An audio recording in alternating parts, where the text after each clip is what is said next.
Praise the lord. ప్రభు అయిన యేసుక్రీస్తు నామంలో మీ అందరికీ మా హోసన్నా మినిస్ట్రీస్ తరపున హృదయపూర్వకమైన వందనాలు తెలియపరుస్తున్నాను. ప్రభు మిమ్మల్ని దీవించి ఆశీర్వదించునుగాక. ప్రియులారా, పరిశుద్ధ గ్రంథంలో ఈరోజు ఒక చక్కటి మాట నేను మీతో చెప్తాను. పరిశుద్ధుడైన పౌలు ఎఫెసు సంఘానికి వ్రాసిన పత్రిక 6వ అధ్యాయం 11-12 వాక్యాలు నేను చదువుతున్నాను. మీరు అపవాది తంత్రములను ఎదిరించుటకు శక్తివంతులగునట్లు దేవుడిచ్చు సర్వాంగ కవచమును ధరించుకొనుడి. ఏలయనగా మనము పోరాడునది శరీరులతో కాదు గాని ప్రధానులతోనూ అధికారులతోనూ ప్రస్తుత అంధకార సంబంధులకు లోకనాథులతోనూ ఆకాశ మండలమందుండు దురాత్మల సమూహముతోనూ పోరాడుచున్నాము. ప్రియులారా, చూడండి, ఈ వాక్య భాగంలో మనము ఎదిరించాలి, మనము పోరాడాలి. ఈ రెండు విషయాలను మనం గమనించాలి. ఎందుకంటే ఈ లోకనాథుడైన సాతాను మనల్ని దేవునికి దూరం చేస్తాడు. ఆయన సహవాసానికి, ఆయన ప్రేమకు,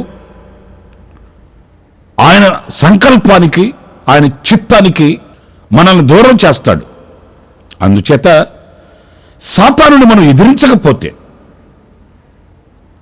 సాతానుతో మనం పోరాడకపోతే మనం దైవ చిత్తాన్ని నెరవేర్చలేము అనే విషయాన్ని మనం గుర్తించాలి.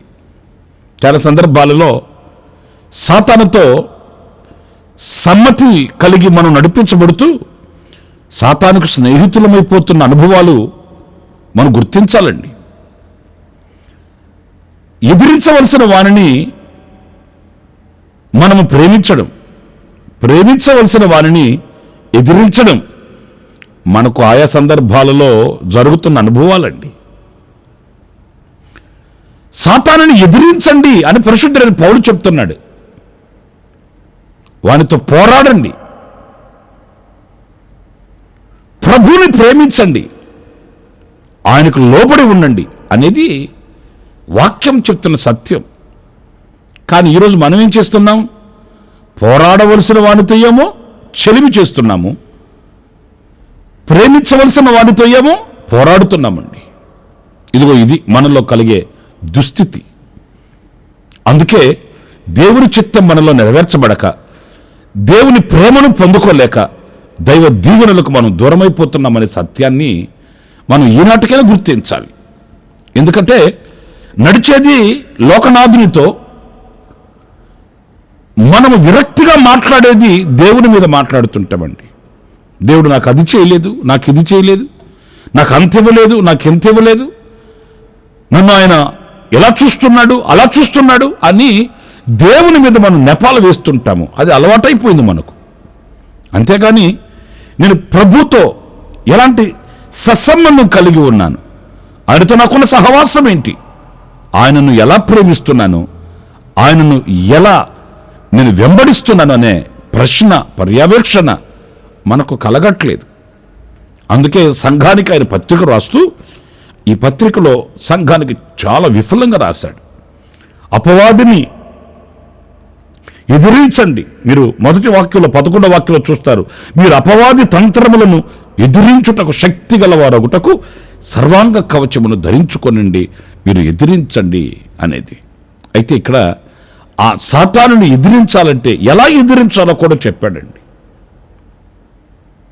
ఎలా ఎదిరించాలి అని అంటే కొన్ని విషయాలు ఇక్కడ మనం చదువుకుంటూ వెళితే ఇదే వాక్యంలో మనకు కనబడుతున్న మాట, సర్వాంగ కవచమును ధరించుకొని అప్పుడు ఎదిరించాలట. అంటే సాతానుతో మనం పోరాడేటప్పుడు, వాడిని ఎదిరించేటప్పుడు మొదట మనల్ని మనం చూసుకోవాలి. నేను ఆ సర్వాంగ కవచం ఏంటి? ఆ సర్వాంగ కవచము దేవుని వాక్యం అంటుంది, మీరు క్రీస్తుని ధరించుకొని ఉన్నారు అంటే ఆ కవచాన్ని మనం కలిగి ఉండాలి. ఆ కవచాన్ని మనం ధరించుకొని ఉన్నప్పుడే సాతాను యొక్క అగ్ని బాణములను మనం తప్పించుకోగలుగుతామండి. అలా కాకుండా ఏదో నామకావాస్తిగా, నా చేతుల్లో కూడా బైబిల్ ఉంది, మా ఇంట్లో కూడా క్యాలెండర్లు ఉన్నాయి, టేప్ రికార్డులో క్యాసెట్లు ఉన్నాయి, క్రిస్మస్ పండుగ కూడా చేసాం, ఈస్టర్ పండుగ బాగా ఏడ్చాం, ఇంటి చుట్టూ వాక్యాలు ఉన్నాయి, చేతుల్లో బైబిల్ ఉంది అనుకుంటే కాదండి. మనం ధరించుకోవాలి. క్రీస్తుని మనం ధరించుకున్నప్పుడు, ఆయన స్వభావాన్ని మనం ధరించుకున్నప్పుడు, ఆయన సంకల్పానికి మనం అప్పగించుకున్నప్పుడు, ఆయన యొక్క క్రియలు మనలో ప్రత్యక్షం అవుతున్నప్పుడు సాతానుతో మనం పోరాడవచ్చండి. గనుక నా ప్రియమైన సహోదరులారా, మరి ఈ రోజున అలాంటి ఆ కవచమును ధరించుకున్న అనుభవాలు మనకు ఉన్నాయా లేవా అని ప్రతిదినం మనం పరిశీలించుకోవాలి. ఇప్పుడు చూడండి, సముద్రం అద్దరికి మనం వెళితే వేటకు వెళ్ళే జాలరు ఏం చేస్తాడు? హడావుడిగా నిద్ర లేచి వల చేతబట్టి వల పట్టుకొని జాలరి సముద్రం మీదకి వెళ్ళడండి. వేటకు వెళ్ళడు. జాలరిని మీరు చూడండి, వేటకు వెళ్ళే ముందు ఆ వల మొత్తాన్ని పరిచి చాలా జాగ్రత్తగా పరిశీలించుకుంటాడు. వల ఏమైనా చిరిగిపోయి ఉందా, బెజ్జాలు పడి ఉందా? ఎందుకంటే కష్టపడుతున్న కష్టం కనబడుతుందే కానీ ప్రతిఫలం కనబడదు. అందుచేత ఏం చేస్తాడు అంటే ఆ జాలరి పరిశీలించుకుంటాడు. అదే సందర్భంలో ఒక దేశం యుద్ధానికి వెళుతుంది అనుకోండి, మొదట ఏం చేస్తాడు? తన దగ్గర ఉన్న సామర్థ్యత ఏంటి, సైన్యం అంతా, సామాగ్రి అంతా పరిశీలించుకుంటారు. ప్రతిదీ కూడా పరిశీలించుకొని ఆ తర్వాత పోరాడడానికి వెళతారు. కానీ విశ్వాసపు పోరాటంలో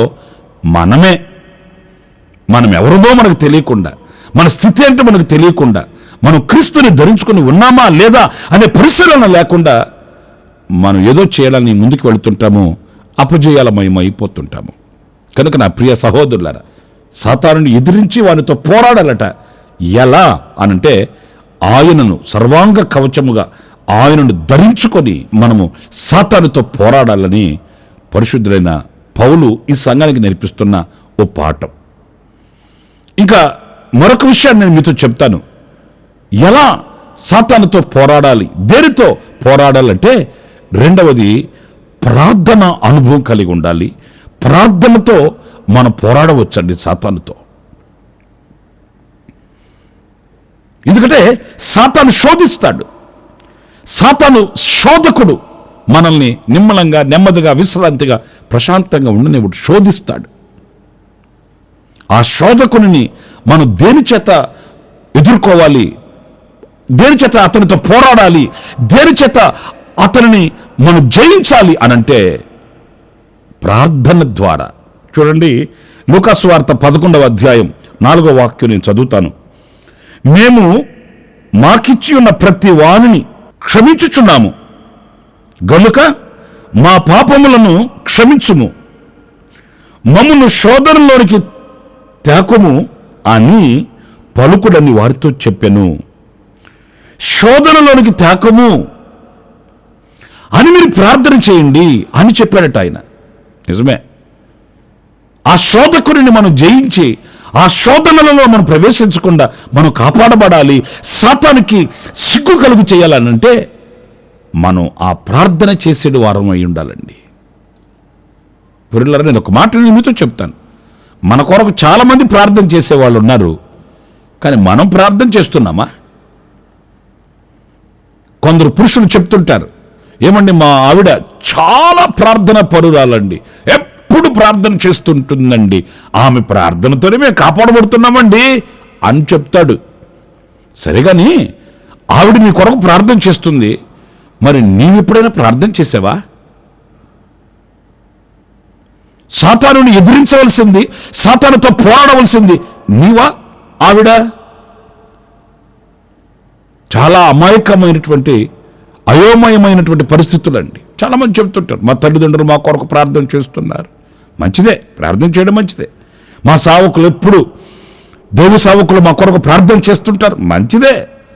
ఎంతమంది మన కొరకు ప్రార్థన చేసే సైన్య సమూహం ఉన్నప్పటికీ మనము ప్రార్థన అనే శక్తిని కలిగి ఉండాలండి. ప్రార్థన చేత సాతానుని ఎదిరించాలి. ప్రార్థనలో మనం నిలిచి ప్రార్థన ద్వారా ఎదిరించాలి.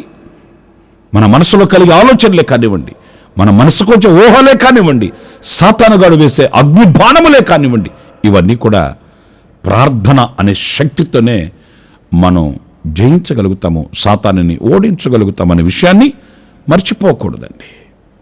ఎదిరించాలి అంటే ఎలా ఎదిరిస్తాము? మనం ప్రభు సన్నిధిలో మోకాళ్ళు వేయగలిగితే, ప్రభు సన్నిధిలో మనం కన్నీరు కార్చగలిగితే, ప్రభు సన్నిధిలో మనం దోషులొగ్గగలిగితే, చేతులు జోడించి ప్రభు సన్నిధిలో మనం ప్రార్థించగలిగితే, మన కొరకు ప్రభు ఎంత శక్తిని ఆయన మన మీద ప్రకాశింపచేయడానికైనా, ఎంత శక్తిని మనకు అనుగ్రహించుటకైనా ఆయన సిద్ధంగా ఉన్నాడు. సాతానుని మనం సులువుగా ఎదిరించి పోరాడి మనం జయించగలమనే విషయాన్ని ఈ వాక్యం మనకు చెబుతుంది. మన శక్తితో, మన భక్తితో కాదండి, మన తెలివితేటలతో, మనకున్న జ్ఞాన సంపదతో కాదు. ప్రభు సన్నిధిలో ప్రార్థన చేసి ఆ ప్రార్థన అనుభవం కలిగే శక్తి చేత మనం సాతానుని ఎదిరించగలుగుతాం. ఇక ఆఖరిగా ఇంకొక చిన్న మాట కూడా నేను మీకు జ్ఞాపకం చేయాలి. అదేంటంటే ఎఫెసీ పత్రికలోనే 6వ అధ్యాయంలో 16వ వాక్యంలో రాయబడిన మాట, ఇవన్నీ గాక విశ్వాసమను డాలు పట్టుకునుడి. అంటే విశ్వాసపు అనుభవం మనకు ఉండాలండి. దానిని డాలుతో పోల్చాడు. ఈ తర్వాత వాక్యం కూడా మనం చదివితే, దానితో మీరు దుష్టిని అగ్ని బాణములన్నిటినీ ఆర్పుటకు శక్తిమంతులవుదురు. విశ్వాసం అనే డాల్ ఉండాలంటే.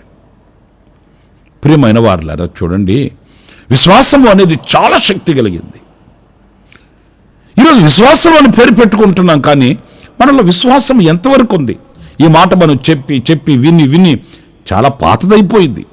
విశ్వాసము, ప్రేమ, పరిశుద్ధత, సమర్పణ ఇలాంటి మాటలు మనం చిన్నప్పటి నుంచి విని అసలు ఆ మాటలో ఉన్న అర్థం కూడా ఎరుగకయే ఆ పదాలు, ఆ మాటలు పాతవైపోయినాయండి. మీలో ఎవరినైనా మీకు విశ్వాసం ఉందా అన్నమనుకోండి, ఎర్రి చూపులు చూస్తారు. ఏమయ్యా, నా పేరే విశ్వాసి, మా కుటుంబమే విశ్వాస కుటుంబం. నిజమే, విశ్వాస కుటుంబమే కావచ్చు, నీ పేరే విశ్వాసి కావచ్చు, కానీ విశ్వాసపు క్రియలు ఉండాలి కదా, విశ్వాసపు సంభాషణ ఉండాలి కదా, విశ్వాసము హృదయంలో నింపుకోవాలి కదండి. ఈ విశ్వాసము గనక మనలో ఉంటే మనం అగ్ని బాణములను ఎదిరించగలుగుతామట, సాతాను యొక్క అగ్ని బాణములను. అంటే దేవుని మాట కానివ్వండి, ఆయన ఆశ్చర్యమైన క్రియలు కానివ్వండి, విశ్వసించగలిగిన విశాలమైన హృదయం మనకు కావాలండి. కొంతమంది బైబిల్ చదువుతూనే ఉంటారు, వాక్యం చదువుతూనే ఉంటారు, కానీ విశ్వసించలేరండి. స్వస్థతలు ఇప్పుడు ఎక్కడున్నాయి? అవి ఎప్పుడో మొదటి శతాబ్దంలో అయిపోయినాయి కదా. నేను ఒక్క మాట అడుగుతానండి, అదేంటంటే దేవుని వాక్యం మొదటి శతాబ్దంలో ఆగిపోయిందా? దేవుని మాట అద్భుతాలు చేస్తుంది కదా, దేవుని మాట సృష్టించగలిగినది కదా, దేవుని మాట శక్తి హీనత లేనిది కదా, బలమైనది, శక్తి కలిగినది కదా దేవుని మాట. మరి దేవుని మాట కూడా మొదటి శతాబ్దంలోనే ఆగిపోయిందా? దేవుని మాట ఉన్నంత వరకు ఆశ్చర్యమైన అద్భుతాలు జరుగుతూనే ఉంటాయండి. దేవుని మాట ఎంతవరకు ఉంటుంది? భూమి ఆకాశములు గతించినా ఆయన మాట గతించదండి. ఆయన వాక్కు, ఆయన మాట ఎంత కాలం ఉంటుందో అంతకాలం మనం అవిశ్వాసంతో మాట్లాడుకోవాల్సిన అవసరమేం లేదు.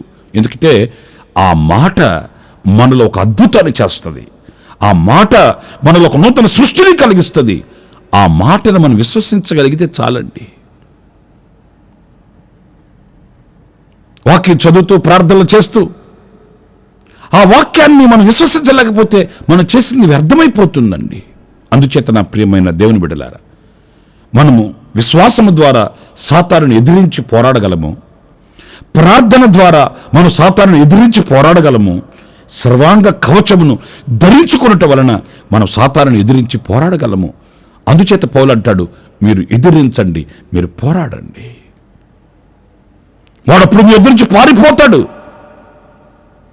వాడిని ఎదిరించగా ఈ రోజున సాతానుని మన ఎదుట పెట్టుకొని కన్నులు కారుస్తున్నామండి. మనం ఎదిరిస్తే సాతాను పారిపోతాడు. వాడికి అంత బలమేమీ లేదు, అంత శక్తి ఏమీ లేదు. లోకంలో ఉన్నవానికంటే మనలో ఉన్నవాడు శక్తి గలవాడు. మనలను నడిపించుతున్న దేవుడు పరాక్రమశాలి, ఆయన యూదా గోత్రపు సింహం. గనుక నా ప్రియ సహోదరులారా, అలాంటి జయ జీవితం కలిగి ముందుకు వెళదాం. జయ జీవితంతో ఆనందంగా సాగిపోదాం. అలాంటి కృప నా దేవుడు మనందరికీ ప్రసాదించుగాక. ఆమేన్. తలలు వంచండి, ప్రార్థన చేసుకుందాం. సత్యస్వరూపమైన ప్రభువా మీకు వందనాలు. ఆనాడు పరిశుద్ధుడైన పౌలు ఎఫెసు సంఘానికి వ్రాసిన ఆ మాటల్ని ఈ పూట మేము ధ్యానించుకోవడానికి, మరొక్కసారి మమ్మల్ని మేము నూతనపరుచుకోవడానికి మీరు ఇచ్చిన అవకాశం కొరకానికి స్తోత్రం. అవును, సాతాను గలిబిలి చేస్తాడు, సాతాను మమ్మల్ని కలవరపరుస్తాడు, సాతాను మమ్మల్ని మీకు దూరం చేస్తాడు. అందుచేత మేము సాతానుని ఎదిరించాలి, పోరాడాలి. ఎలా ఎదిరించాలి, పోరాడాలనే విషయాన్ని లేఖనాల నుంచి కొన్ని విషయాలు మేము ధ్యానించుకుంటూ వచ్చాం.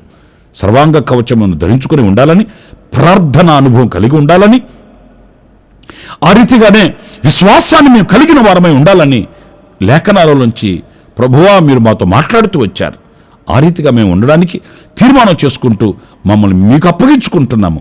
మీరు మా చేతిని పట్టుకుని నడిపించి మమ్మల్ని స్థిరపరచమని, శక్తివంతులుగా మార్చమని మమ్మల్ని మీ చేతులకు సమర్పించుకుంటూ యేసు ప్రశస్త నామములో ప్రార్థించి వేడుకొనుచున్నాను తండ్రి. Amen, amen. ప్రభు మిమ్మల్ని దీవించి ఆశీర్వదించునుగాక. ఈ దినమంతా విశేషమైన కృప నా దేవుడు సమృద్ధిగా మీకు అనుగ్రహించుగాక.